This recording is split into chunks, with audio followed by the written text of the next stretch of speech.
The battlefield was too quiet. The kind of quiet that suggested the war was only taking a breath before screaming again. Sergeant Elias Ward hated that silence more than any gunshot or explosion. It meant something was about to change, and never in his favor. He stepped carefully through the ruined canyon, his boots crunching over shattered weapons and scorched metal. Smoke curled into the dust-bright sky. His squad had been forced to retreat hours ago, but Elias stayed behind to recover a lost beacon that could call in evac. He never liked leaving anyone or anything behind. His rifle hummed on standby as he scanned the rocks, looking for movement.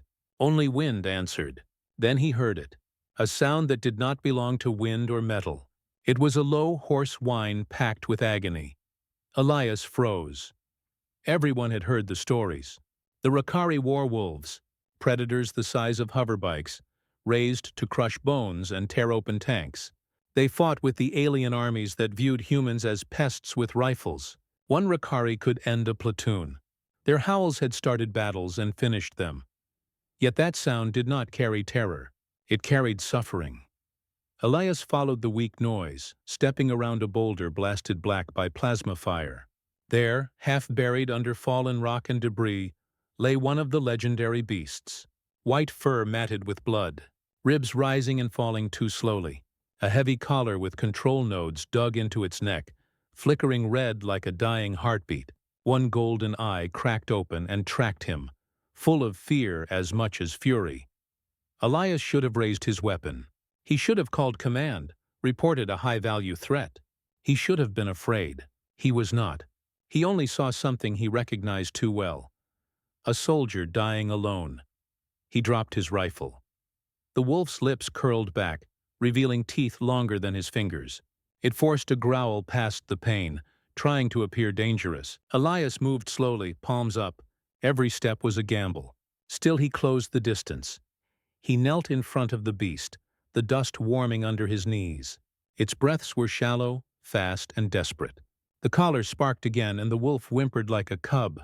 Elias whispered softly, "Easy. I'm not here to hurt you." The creature's powerful body shuddered with pain. Its flank bled from deep plasma burns. Another wound oozed dark blood over a broken hind leg twisted wrong. Elias winced. He had seen men crushed under collapsed bunkers who looked better. The wolf tried to push away but was pinned by rubble. Elias removed his gloves and set them down. His hands shook. Not from fear, from how wrong everything felt. Saving this creature was treason by any military logic. Yet walking away was not something he knew how to do. He reached out. The wolf inhaled sharply, preparing to snap. Elias laid a gentle hand on the side of its muzzle. Warm fur, rough with dirt and blood. The beast stiffened in surprise. Elias stroked once, slow and careful, like he would calm a frightened dog back home. The snarling died. Elias kept speaking, quiet and honest. "You do not deserve to die like this." The golden eye blinked weakly. It did not understand his words, but it understood the tone. It let its heavy head rest against his knee, trusting a stranger for reasons beyond logic. Elias looked over the rubble. He needed to free the wolf, or it would die trapped and alone. He used all his strength to push rocks away from its body. His muscles screamed under the weight, sweat burning down his face, but he did not stop until the beast could pull itself free. When the last stone rolled aside, the wolf slumped forward, barely conscious. It could run. It could tear him apart. It did neither. It only watched him with quiet confusion. Elias pulled a field injector from his belt. "This might sting." He pressed the needle into a patch of uninjured skin. The medicine glowed violet and spread through the beast's veins, stabilizing its failing heart. The wolf's breathing slowed, went steady. It looked less like death and more like life. Then the ground trembled. Engines growled overhead. A spotlight swept the canyon. An alien dropship descended, armed to the teeth. Elias cursed under his breath.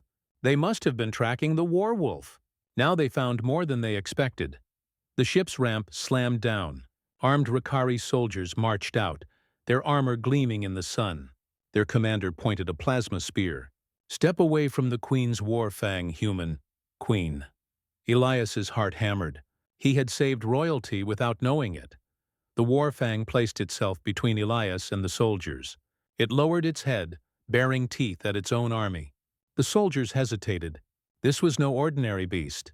This wolf commanded legends. Their commander barked again, voice rising with panic. "Kill the human! Restrain the traitor beast," the wolf growled, deeper and stronger than before. Elias stepped closer to its side, even though this time his legs trembled. "I do not want to die," he whispered. "Not today." The wolf seemed to agree. It roared and surged forward, wings of dust rising as it charged the alien line. Plasma bolts fired, sizzling the air. Elias sprinted behind its massive form, protected by the fury he had healed. The wolf slammed into the front ranks, scattering soldiers like ragdolls. It fought with limping strength but unstoppable purpose. Elias grabbed a dropped pistol and provided cover fire. Despite wounds, the beast drove the aliens back until they scrambled up the ramp and fled the canyon, too shaken to face both enemies united. Silence returned. Real silence, not the kind filled with dread. Elias slowly lowered his weapon and looked at the creature beside him. Its body shook with exhaustion. Its blood still marked the ground, yet it stood tall. Alive. The wolf pressed its nose into Elias's hand again, a gift of thanks from a creature who had never been shown kindness.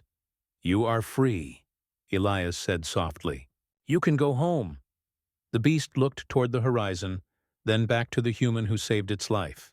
It lowered its head, not to bow, but to invite. "To trust," Elias smiled. "Guess we are doing this together." He climbed onto its broad back, and the war wolf rose with careful strength. Together they walked into the sunlit canyon, one legend supporting another. Elias had arrived in that battlefield forgotten by his own. He left riding on the loyalty of a creature feared by galaxies. A soldier touched a dying enemy and found the greatest ally a human could ever earn.